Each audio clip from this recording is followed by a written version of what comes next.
America's Web Radio on the AmericasBroadcastNetwork.com. Thank you for listening. Good afternoon, and we do thank you for listening to.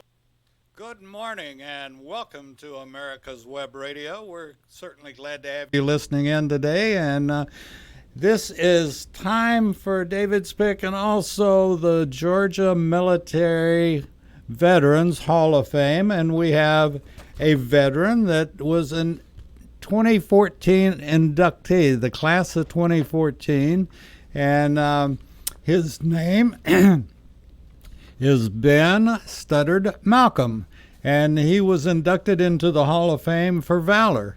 And certainly, reading his bio, one would easily understand.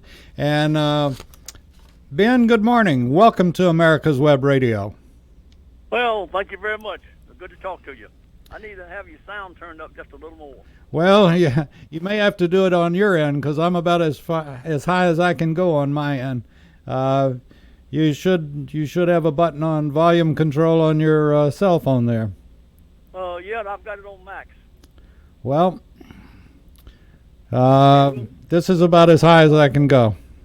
Yeah, we'll make it go. All righty, so you were inducted in 2014, and I've got your bio in front of me, and you're also blamed for being one of the first, you laying down the foundation for today's Special Forces. And I find that very interesting because I can remember when the Green Berets basically just started up back in my time, back in I believe it was in the 60s, if I'm correct. Oh, yeah, it was 1952 when they had the first Special Forces school formed at Fort Bragg. But they actually started in 1951. They had an option to start 1957 with the Special Forces. Mm-hmm. But with the CIA. CIA started in 1947, and the Army had a chance to start Special Forces, but they turned it down. And so as a result, in 1951, when all of a sudden we went up to the Yellow River and came back, and the South Korean Navy discovered over 10,000 North Korean guerrillas or partisans fighting behind the lines trying to overthrow the North Korean government. They requested Special Forces, and we didn't have them. So as a result of that, we had to form Special Forces in Korea with the 8240th Army Unit. And they reached out and picked up some people from OSS and World War II. Yeah. And so they set up the first Special Forces unit over there. And they reached out, picked up some lieutenants like myself. And they gave us 2 weeks of training before they shipped us 150 miles behind the lines in North Korea. 2 weeks of training? A one-year course. Wow. That's amazing. 2 weeks of training, and they set you on the road, huh? That's right, into North Korea. Wow. And I was talking to I can't remember who it was the other day, but we at America's Web Radio are big into veterans and certainly big into all of our military, first responders, and so forth and so on. But Vietnam has been in many ways sort of overlooked at this point, and so has even Desert Shield and Desert Storm, and we do special programs. We do a weekly program on remembering Desert Shield and Desert Storm. And the thing about Korea, and sometimes it's remembered even before Vietnam is I think it directly goes back to MASH and the TV show that was on for so many years and talking about the Korean War or the Korean policing action. Did you ever buy into that you were just a cop? Yeah, to some extent. And MASH was a vital part of the Korean War because it used helicopters for the first time in evacuating with the OH-23 and to picking up people that were wounded and bringing them into the the MASH headquarters. And you went on with helicopters, right? Yeah, I became a helicopter pilot for the Army. And after you and I talked the other day, what have you not flown in a helicopter? You flew the Apache or the Cobra, one or the other, and then you've also flown the most well-known helicopter in the world from Vietnam, has to be the Huey. That's true, and I got qualified in quite a few of the OH-23, the AH-6, and the OH-58, and the Huey, the Cobra. And they actually give me some flying time in the CH-47 Chinook and CH-54 Flying Crane. The only ones I haven't flown is the new ones like the AH-60 Black Hawk and the AH-64 Apache. Well, you probably don't really want to fly them in that you'd have to be in a zone that you probably wouldn't want to be in these days. That's very true. But no, I think it's you know, and you and I kidded about or talked about the fact that when I was in the service, my time, most of the Army helicopter pilots were warrant officers as opposed to officers. Yeah, that's very true. In fact, it's interesting that I went through flight school as a lieutenant colonel, and when I graduated, I was already a full six. Huh. As a result, what happened is that the Army had so many helicopter pilots, they lost almost 5,000 over in Vietnam until they didn't have enough majors and lieutenant colonels. They needed 50 full colonels to command aviation units and be staff officers. Wow. And so in 1970, they put out the word that we could volunteer, and we had 30,000 colonels on active duty. And so as a result, we could volunteer at 3,000. We could volunteer, and I volunteered not realizing I was going to be selected. I spent 1 year learning to fly all the Army's helicopters, and was then assigned to the Combat Development Command at Fort Benning, Georgia. Which is also the jump school. That's right. But you never jump out of a helicopter, right? No, but I jumped out of C-140s, C-130s, and a lot of other Army. I was with the 82nd Airborne Division. I was a battalion commander with 82nd Airborne Division, commanded the 1st of the 325 Airborne Battalion. Then I was also, my last part of the tour, I was the G3 in charge of all the training for the 82nd Airborne Division. Wow. Maybe I ought to take it from this angle. What haven't you done, sir? Say again? Maybe I should take it from this angle. What haven't you done? Oh, well, I hadn't been a Navy SEAL. Well, that doesn't mean you can't swim, I bet. But no, that's what a distinguished career, and it, you know, you had to wake up every morning thinking, gee, what's my challenge this morning? And just commanding what you have commanded is incredible. But what was your favorite station? Let me tell you a little about the organization of the 8240th Army Unit, which I was assigned to. Yes, sir. The 8240th Army Unit had actually 5 divisions. One of those divisions was Leopard Base, so that's where I was assigned. And that was 150 miles behind the lines in North Korea. And it had 11 different battalions. And I had one of those battalions as a first lieutenant. Now, a battalion is supposed to be commanded by a lieutenant colonel. We didn't have any lieutenant colonels or majors or captains. So just a few of us lieutenants were assigned to take over and run those 11 different battalions. And I was one of those. And then I went on raids and conducted operations all over North Korea.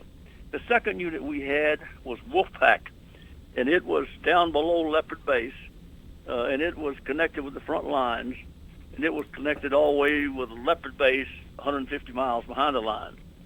The third organization we had was Kirtland, and Kirtland was on the East Coast. And the East Coast only had 3 islands, the West Coast, we had over 400 islands. So as results, we could operate up and down the coast very successfully. But the Kirkland was a very small operation, and as a result of that, they had deep water ports. And the people in North Korea thought that General MacArthur was going to conduct a second landing like Incheon on the East Coast. So they heavily defended the East Coast, but they lightly defended the West Coast of those 400 islands. That means that we could move a little more freely up and down the West Coast. The fourth unit we had was TLO, Tactical Liaison Office. This was a cover name for about 20 North Korean guerrillas or partisans that we put on the front lines with each American division, and we had a Special Forces lieutenant or sergeant with that unit. They trained those guerrillas so that they would put on North Korean uniforms and North Korean ID cards and go back and forth through the lines into North Korea and gather information for the American divisions. Wow. They told the North Korean soldiers that they made contact with that they were a special unit, and they had a bag of supplies that was issued and that they took in with them, and they gave all that to the North Korean soldiers. That included cigarettes, lighters, Mickey Mouse watches. They loved those Mickey Mouse watches. Huh.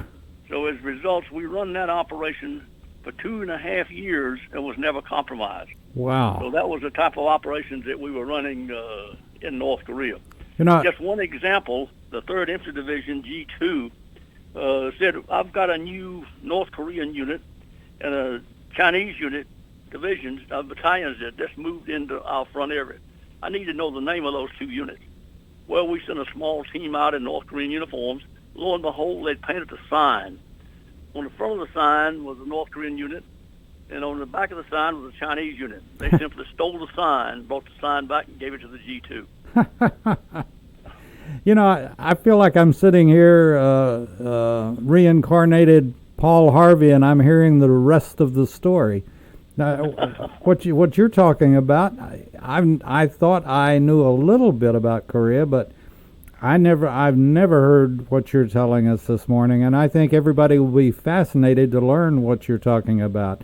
Let me ask, you were flying, or back in, we know the Bell helicopter, that's the bubble and all that we see in MASH with the two side units on it to bring the wounded back into a MASH unit.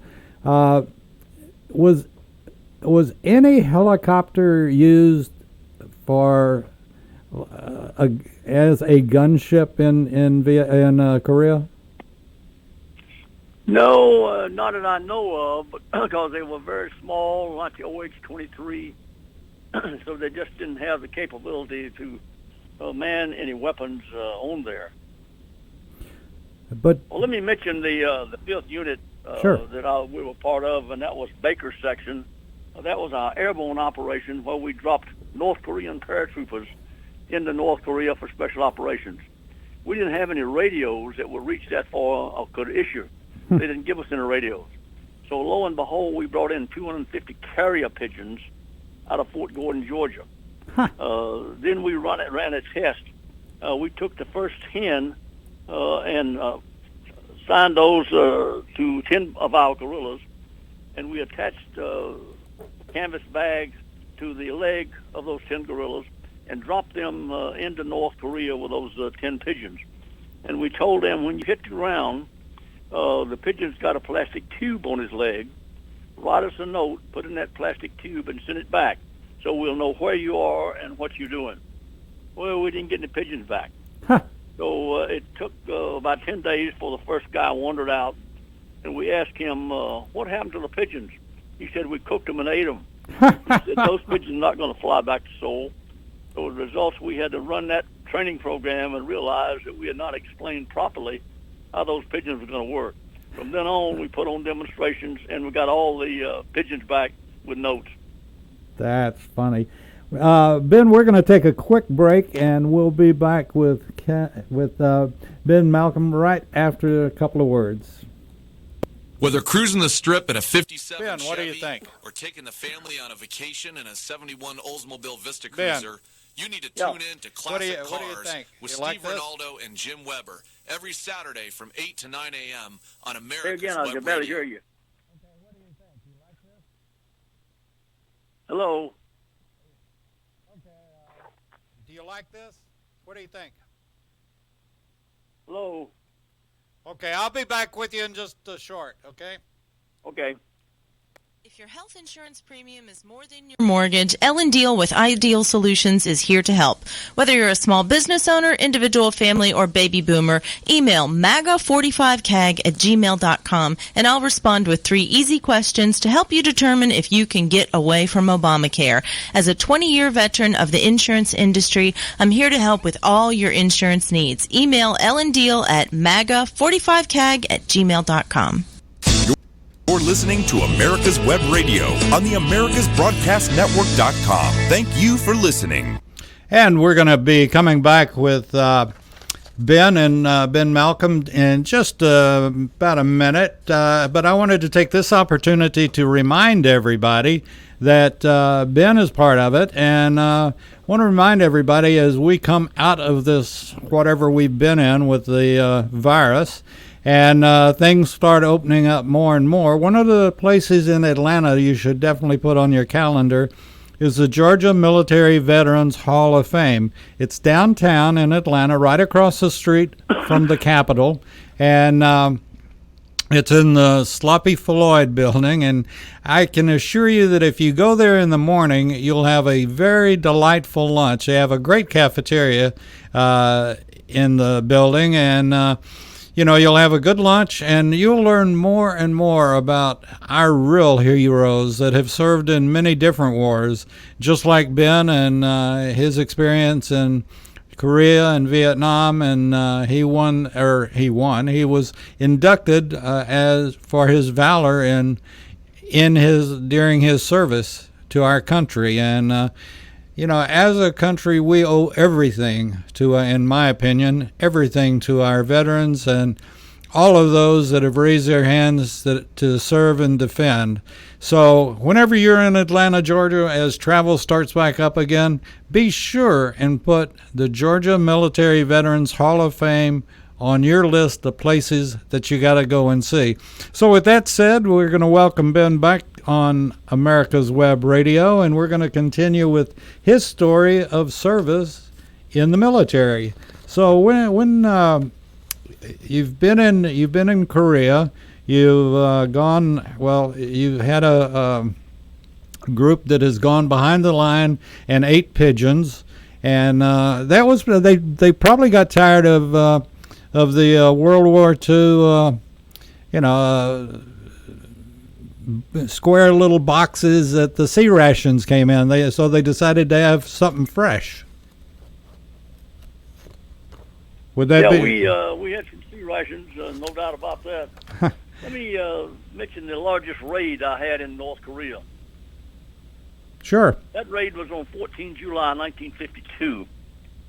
We had North Korean had a 76 millimeter gun embedded in a cave, and they would fire on one of my islands called Wallido. So I had tried to take that out with the British Navy and the Air Force. They bombed it, but every time they'd pull that gun back into the mountain, and we couldn't take it out. So as a result, I trained 120 North Korean guerrillas or partisans and coordinated with the British Navy to support my operation. It also coordinated with the U.S. Marine aircraft carrier in the Yellow Sea, and they provided 3 Corsair aircraft to support my operation. I was the only American on that raid. On 14 July, I took 120 North Koreans, put them on 4 large sail junks at Wallido at midnight, and slipped in behind the North Korean lines on the mainland of North Korea, behind that gun position, undetected. I was the only American on that raid. My boss, Major Tom Dye, was now on the British ship, and he was controlling the naval gunfire for me. The next morning at 5 o'clock, I called him and told him to fire the first mission off the Navy ship. So they started firing on the top of the mountain. Now, we were behind that mountain, undetected. as soon as they started firing on the top of the mountain, we started climbing up the back of that mountain. And we got about halfway up before the first person had spotted us and started firing on us.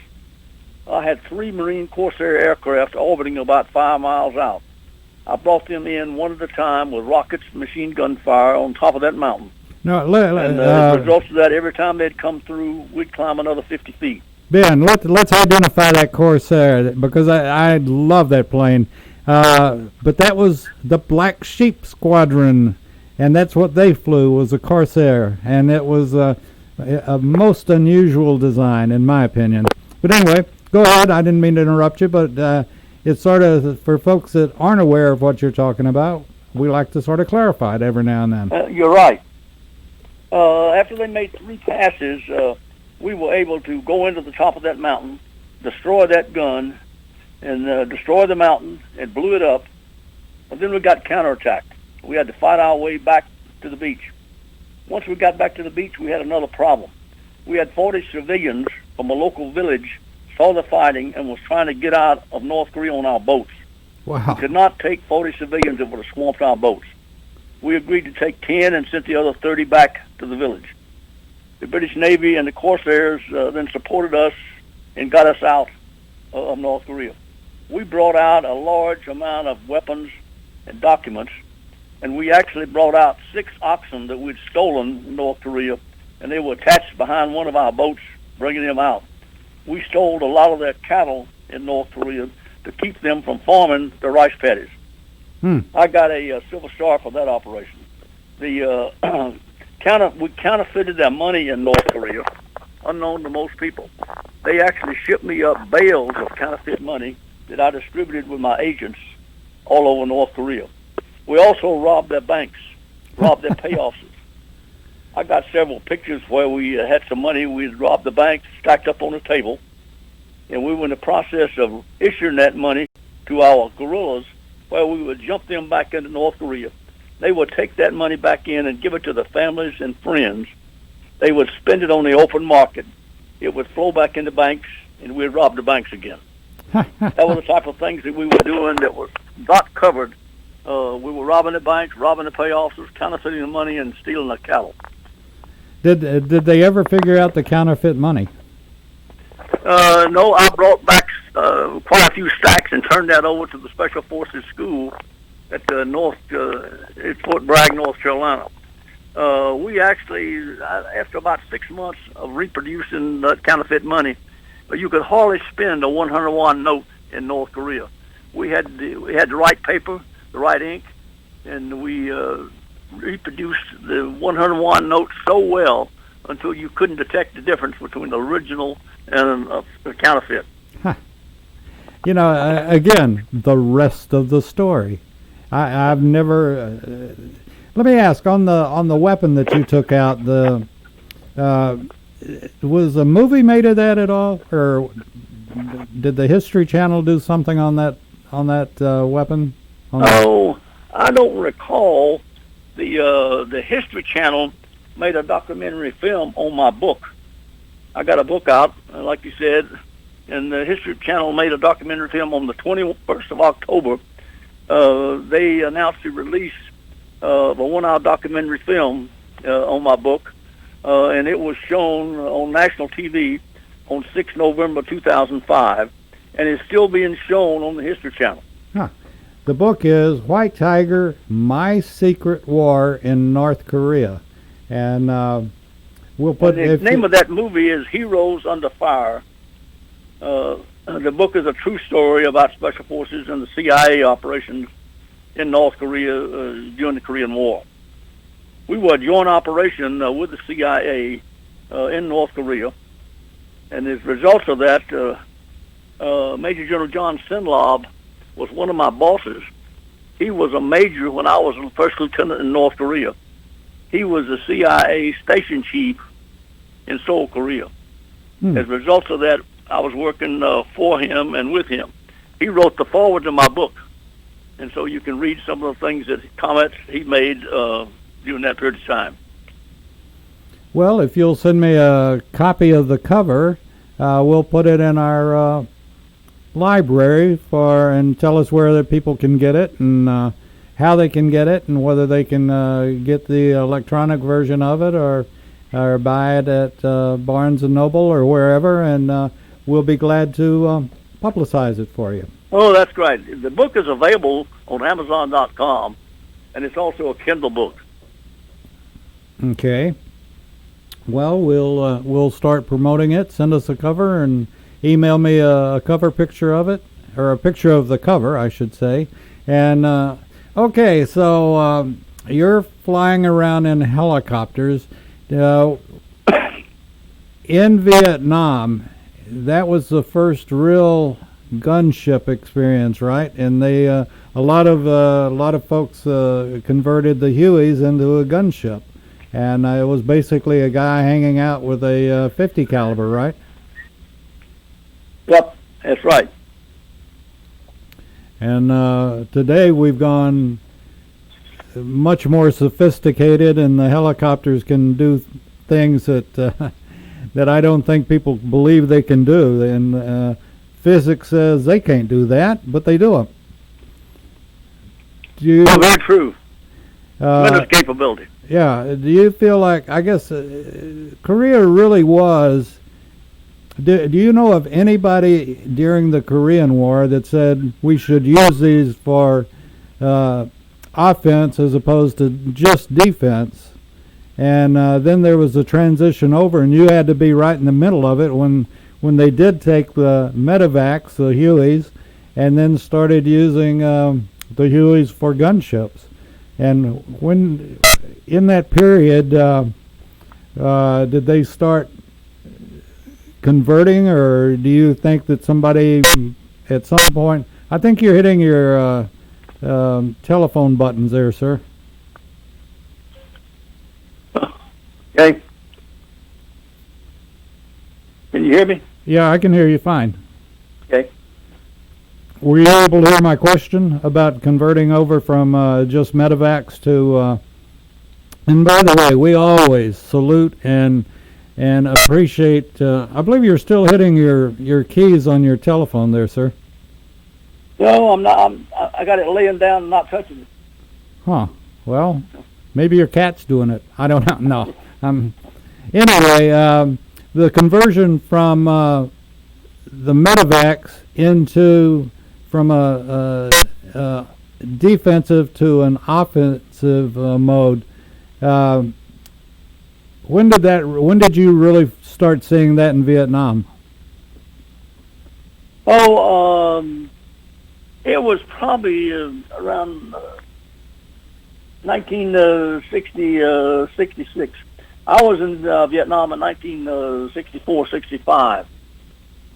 So I had a chance to cover, a lot of the activities that was going on in Vietnam.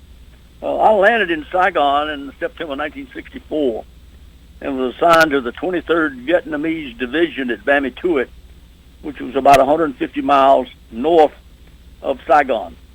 I was a major at that time, and I was assigned, we had a full colonel in charge of the 23rd Vietnamese Division as the advisor, and I was the G1 advisor and also advisor with the 5th Special Forces out in Nha Trang for 4 months.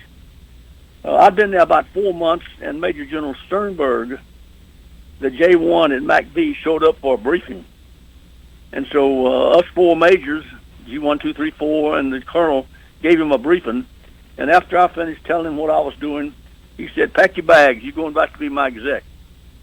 So I got on the plane with him and went back to Saigon, and I became the exec to the J1 at Fort McPherson. Wow. The next 4 months, I traveled all over Vietnam, gathering data on major battles for the J1 and casualties, and giving reports to him so he could give those reports to General Westmoreland.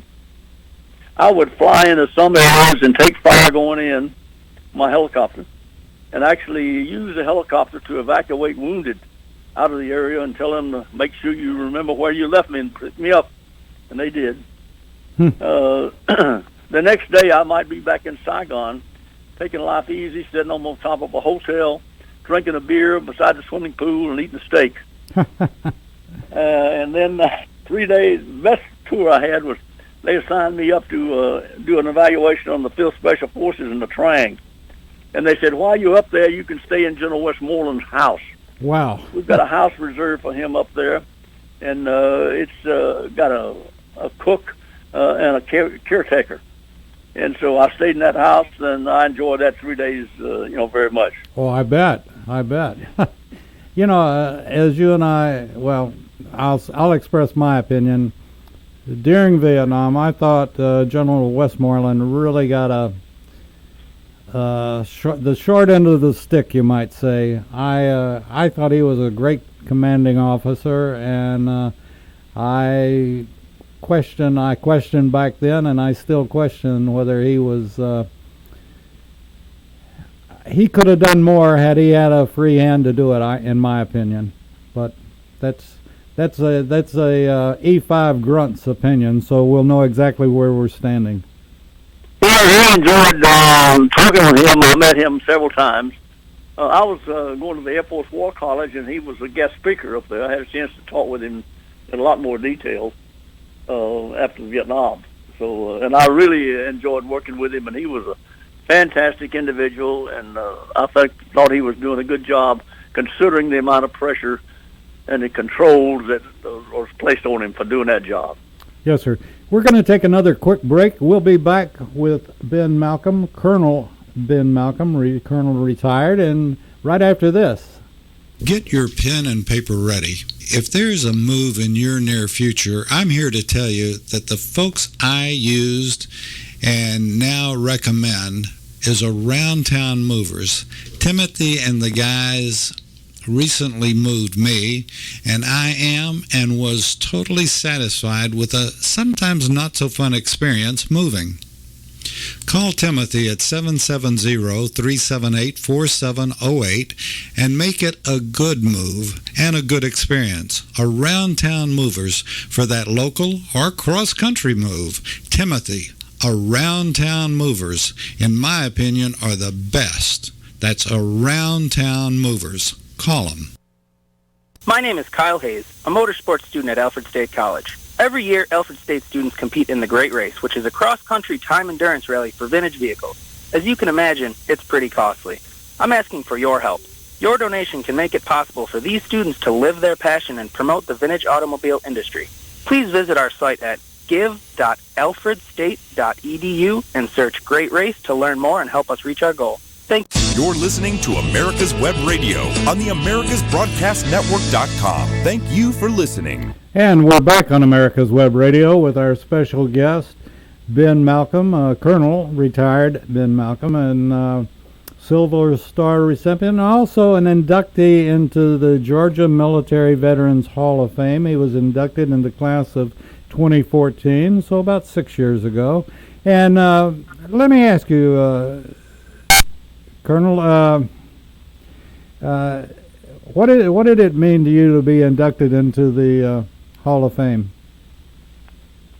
Well, I think it was the fact that I had been with the 82nd Airborne Division, and I had also been in both Korea and Vietnam, and I had a Silver Star and a Bronze Star, and so I had. They were looking for people that had been in combat in both Korea and Vietnam, so I met those qualifications, and it's interesting to look at some of the statistics on the Vietnam War, because initially we had 200 American advisors there initially in 1955, and by 1964 when I arrived, we had 24,000 advisors in Vietnam. And then the first American troops arrived while I was still there in 65, and 180,000 American troops came in. And by the time the Tet Offensive took place, we had 540,000 American troops on the ground in 1968. The helicopter war was the first activities with the helicopters. We lost a lot of helicopters in that war. We lost 11,827 helicopters, and we lost 8,477 pilots and crew chiefs during that war. We trained 40,000 pilots. I was one of those pilots that was trained during that period for the Vietnam War. The first soldier that was killed was in 1957 in Vietnam. We actually lost 58,198 soldiers, military personnel, that was killed during that war. So as a result, that was a major operation in that part of the operation. It's interesting that in 1950, we were involved in 3 wars in 1950. We were involved in both the Korean War, started 25 June 1950, and we were also involved in the Vietnam War as early as 1950, supporting the French.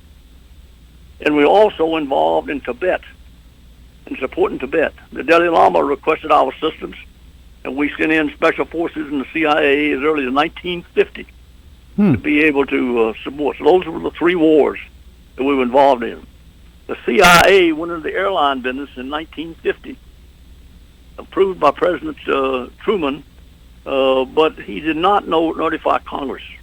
Congress did not know the CIA was in the airline business with 31 different companies and 400 aircraft for 23 years until 1973. And that was after the Tet Offensive took place in 1968. So those are some of the interesting things that we take a look back at in that history. Well, and I believe Vietnam was the first, and maybe not even then, but our military today is basically supported by contract labor, and a lot of folks don't know what I'm talking about, and I'm not going to explain it to them, but it's a different military from 1965 or 1970, and it will continue. By the way, I wanted to mention, as you were talking about Vietnam and the number of casualties, the Johns Creek Veterans Association, Vietnam Veterans Association, will be putting up the wall, and will have they're getting the damage repaired and so forth from vandalism, and they will be having an opening of it in the near future. And stay tuned to this show and many of our shows on America's Web Radio, and we'll be announcing when the Johns Creek Healing Wall, the Vietnam Healing Wall, will be available. You can go actually see it now. But it's under refinishing and from the vandalism that occurred, and they're working on it, and they'll be announcing a date. And then they got caught up in the COVID-19 virus on opening, so it will be coming, and we'll let you know when, and hopefully, Colonel, you'll be able to come out to it.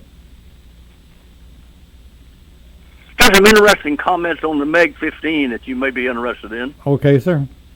The MiG-15 in July 1951, a MiG-15 was shot down up near Chodo, which is 150 miles behind the lines, and it landed in the mud flats in the Yellow Sea. And when the tide was in, it was on 30 feet of water. When the tide was out, it was exposed. Huh. So we brought in a ship with a crane when the tide was in 30 feet of water, and lifted that MiG-15 out and turned it over to the Air Force so they could evaluate it. The problem was the MiG-15 could fly faster and higher than our F-86. And the reason was that it had a Rolls-Royce engine in it that was made in England and purchased by Russia. So that was the reason for those planes could fly that fast and that high. In 1952, a MiG was shot down up near the Yellow River. And my cohort, Lieutenant Jim Mapp, who we worked with, and he and I were together in North Korea, and he was running his own unit. He was in the area and saw that MiG get shot down, and he put his binoculars on it, and it was a Caucasian pilot and had to be Russian. So he took his old sail junk and headed for that plane, for the pilot. It was down, pulled his parachute, and he knew he was alive. He could get him. Well, it is now confirmed that in 2000, that that pilot was killed by a second MiG. And we put that report in, but nobody believed us. Well, this was confirmed in 2004 by former President George W. Bush Sr. He narrated a film called Stalin's Secret Air Wars in North Korea. He said in 1952, the Air Force shot down a MiG-15, and the Russian pilot that was flying that thing was fixed to be captured, and Stalin ordered that second pilot to kill that first pilot, and that pilot done that. So we now have confirmed that that was a true case. In September 1953, Lieutenant No, who was a pilot as the war was ended in Korea in 1975, he actually was trying to get out with his wife and 5 children in a small Cessna. Wow. So as a result of that, he was able to take that Cessna and fly it out and land it on the Midway. He came in and landed that plane on the Midway. And as a result of that, that is now on Google, and you can look it up and see that landing on Google. I have talked to Lieutenant No, whose new name is Kenneth Lowe. We paid him $100,000 when he deserted with his MiG and flew it into Kimpo. He came in so fast and so low until Air Force didn't pick him up. Of course, Air Force claims that their radar was down for maintenance. So as a result, when he landed, the Sergeant Major came out to refuel him and thought it was an F-86. Huh. And then they looked up and it was a MiG. So they quickly put it in the hangar, took the wings off, put it on a C-124, and flew it to the Philippines. There, Lieutenant and flew that MiG to Ohio, where it's presently on display at Wright-Patterson Air Force Base in Ohio. I have maintained contact with Lieutenant No, now Kenneth Lowe, and he lives in Daytona Beach, Florida. And on in 2012, Lieutenant No, Kenneth Lowe, wanted to be interviewed by Voice of America. I arranged that interview with Voice of America, and that was broadcast on 28 August of 2012 into North Korea.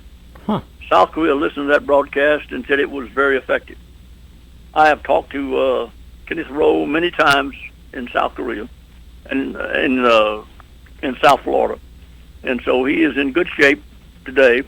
He has 3 children. All of them have college degrees, and so as a result of that, that's a very effective program, and I still maintain contact with him. That's fascinating. Again, the rest of the story. I doubt that very many people know about that at all, and even though, like you said, it has been made into a historical film, I suppose, or there is information on it. But what would you? The one question that I always ask of a veteran is, do you know if you got a group of veterans together, of any one of them can tell just one story? I have never got together with veterans that could tell just one story. I think that's some kind of law or something that if you tell me one, then I got to tell you 2. But anyway, what in your career, what would you pick as the most outstanding thing that just offhand you remember, or it comes back to you and you remember from anywhere?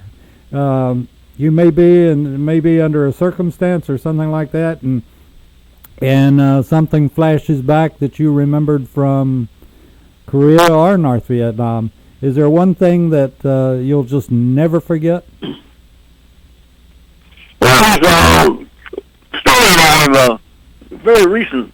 A guy named Mel Newman was a member of our 82 40th Army Unit Special Forces in 1952-53, and he was in North Korea. He left the service after about 3 years. And in 2013, he decided to visit North Korea. He landed in North Korea on 26 October 2013 from China.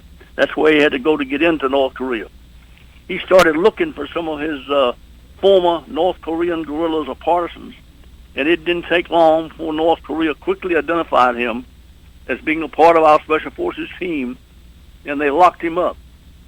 So as a result, he stayed locked up in North Korea for 42 days and got national publicity, as some of you probably remember. In 42 days, he was still locked up in North Korea. On 1 December of 2013, CNN read my book. They gave me a call. They wanted to pick me up and interview me downtown Atlanta. They found out that I was a member of the 8240th Army Unit. So as a result, they sent a limousine out to my house in Fayetteville, Georgia, picked me up, took me down to the CNN Center, and interviewed me live from Hong Kong and played that worldwide. The next day, I was interviewed by BBC from London, and then I got a call from Beijing, China, wanting to publish my book in China.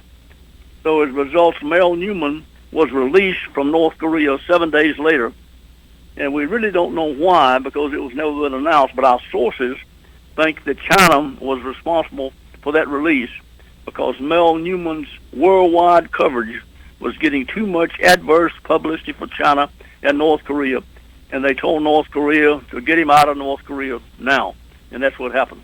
Interesting. And again, the rest of the story. I'm sure very, very few people know about that, and yet I, quite honestly, until you started telling some of the details, I had forgotten about it, but I do remember it, and you just never know what you're going to find out. Well, it's also interesting that he has published a book, a Kindle book, and in that book he indicates that he has now got an itemized bill from North Korea for his time served in that prison. They sent him a bill for $3,241. They even itemized the bill as to how much was for food, how much was for rent, and also $3 for a broken plate. So that's interesting. Did he rush out to pay it? Yeah. What? Let me ask. You were probably one of the first to wear a Green Beret, correct? First to wear what? A Green Beret. A beret. Yeah, I was the first member of the Green Beret. In fact, my combat infantry badge, I earned that in 1952. And you could only, in 1952, you had to be a member of an infantry battalion to get the combat infantry badge. So none of us got the combat infantry badge. I didn't get that combat infantry badge until 1965, 13 years later. I was the first Special Forces soldier to ever get the combat infantry badge. I then took that order and mailed it to all my contemporaries that had been there, and all of them were able to get it. But I was the first one to get the combat infantry badge by Special Forces. Well, that's about the only thing that we have in common is that we had the same MOS. I was 11 Bravo, just like you were 11 Bravo, but you went and did something with it, and I didn't. But that's the only thing we have in common is 11 Bravo. And anybody that serves knows exactly what 11 Bravo is, I think. Anyway, so what did you think about wearing a beret instead of a traditional baseball cap? John F. Kennedy was able to get that approved for us. We had one of his aides. We were able to contact him and let him know that we needed to get that beret approved. So as a result, John F. Kennedy came to Fort Bragg, and he asked to have the Green Berets being worn, but that upset the general officers.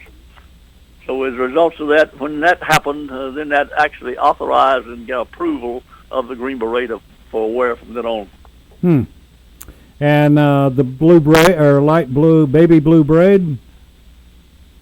Yep. So, us infantry folks have to stick together, right?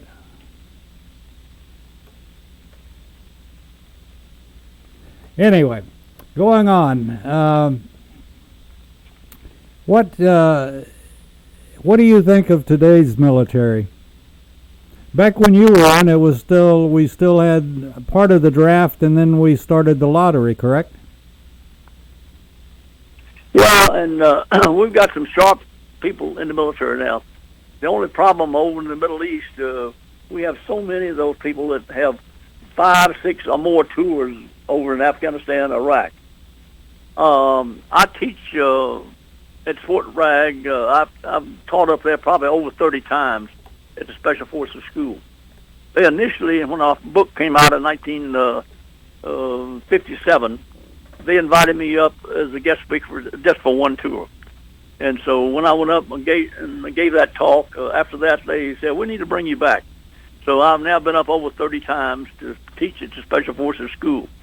And the Special Forces soldiers are captains in this captain's course. They are amazed when I cover the fact that we were robbing banks, robbing pay officers, counterfeiting money.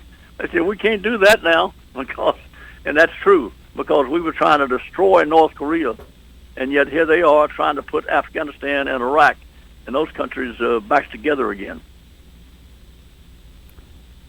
Do you think we have a more attentive military than we did in the 60s?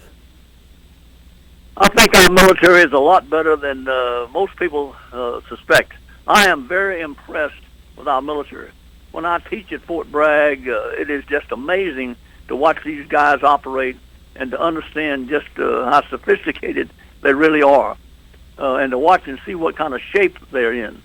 Gosh, it's just amazing to see the things that they can do this day and time at Fort Bragg. But the big problem is that we're just overusing this great talent that we have, because we just don't have enough of them. We just can't recruit enough special forces to be able to meet all our demands worldwide. Because years ago, most of the divisions and brigades and so forth were not looking for special forces. Now all of them want special forces personnel. Well, you know, this is something that we do on every show, every military show that we do, is that whatever parents or grandparents or aunts or uncles or whoever's listening, if you have a senior in high school or a senior in college that about to graduate and they haven't decided what they want to do, we always recommend that they take a look at the military. I have a son that's in the Air Force that's stationed in Germany. He and his wife have been able to tour all of Europe, and he's done quite well in his MOS. And I'm very proud of my young son that chose to go in the military and is making a career out of it. And I expect that, I don't know if I'll see it or not, but I expect by the time he gets out, he'll have a star on his shoulder. And looking forward to that. He's done very, very well. But it's the military's, you know, everybody back in my day, in the early 60s or mid 60s, you know, we had so much conflict going on that the military was not looked at. But it's a very good paying position. It's not like what they make it out to be many times that in deployments and all this. And whether you go, it doesn't matter which branch you go into. If you're a boat jockey, you can go into the Coast Guard or into the Navy and or parts of the Marines. Or if you want to be a pilot, you can hit the Navy, hit the Marines, or hit the Air Force, obviously. And if you just want to have camaraderie that you'll never be able to shake, never be able to describe, and that's going into the Army.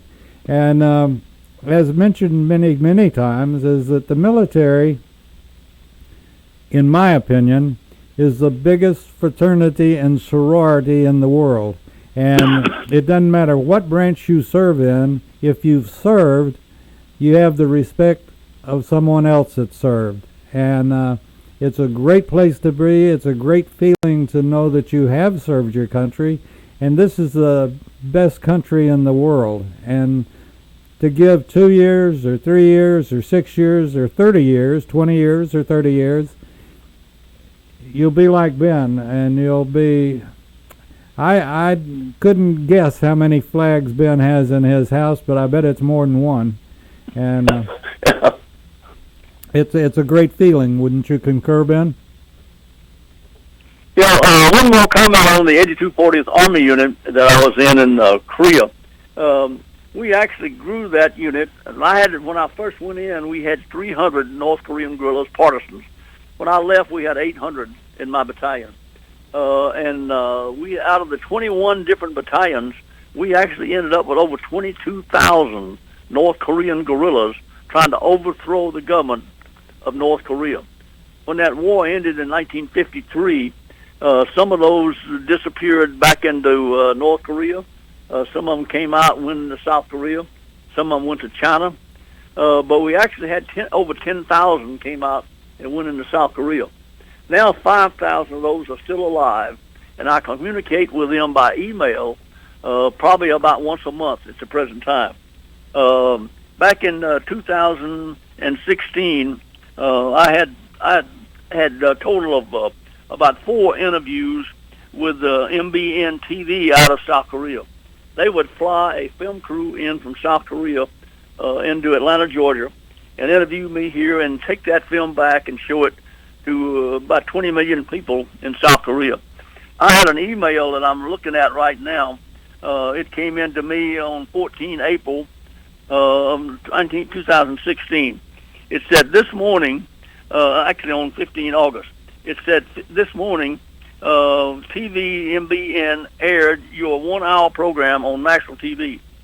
It said the program covered special operations during the Korean War and included our White Tigers and the 8240th. We notified all of our White Tigers to be alert, and they watched the program, and they were very impressed. This is a picture from my home TV. Thank you very much. And this is a picture where he took a picture off of his home TV, and it shows not only the picture of me speaking, but it shows a picture of his knee sitting up in front of the TV set. That's fantastic. Ben, we're going to have to thank you for coming on today, and we're out of time and got to get ready to move out of the way for the next show, but thank you so much. Thank you for the service that you gave for and with your country, and congratulations on being a 2014 class inductee into the Georgia Military Veterans Hall of Fame. We salute you and thank you again for your service. And always ask, do you think you'd like to come back and be on one more time? Oh, I think so. All righty. Well, we'll be talking to you soon, I'm sure. Thank you again for your service. You're listening to America's Web Radio. You're listening to America's Web Radio. Sorry, Ben, but I got to get out of here. Thank you for listening. The next hour's